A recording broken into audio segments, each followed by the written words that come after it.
Ecclésiaste, chapitre 10.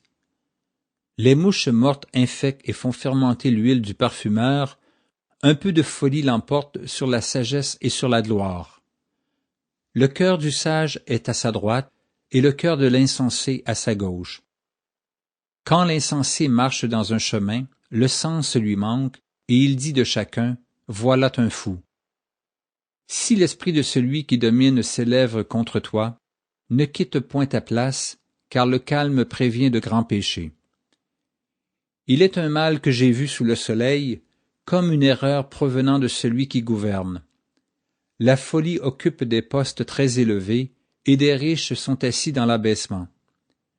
J'ai vu des esclaves sur des chevaux, et des princes marchant sur terre comme des esclaves. Celui qui creuse une fosse y tombera, et celui qui renverse une muraille sera mordu par un serpent. Celui qui remue des pierres en sera blessé, et celui qui fend du bois en éprouvera du danger. S'il a émoussé le fer, et s'il n'en a pas aiguisé le tranchant, il devra redoubler de force, mais la sagesse a l'avantage du succès. Si le serpent mord faute d'enchantement, il n'y a point d'avantage pour l'enchanteur. Les paroles de la bouche du sage sont pleines de grâce, mais les lèvres de l'insensé causent sa perte. Le commencement des paroles de sa bouche est folie, et la fin de son discours est une méchante folie.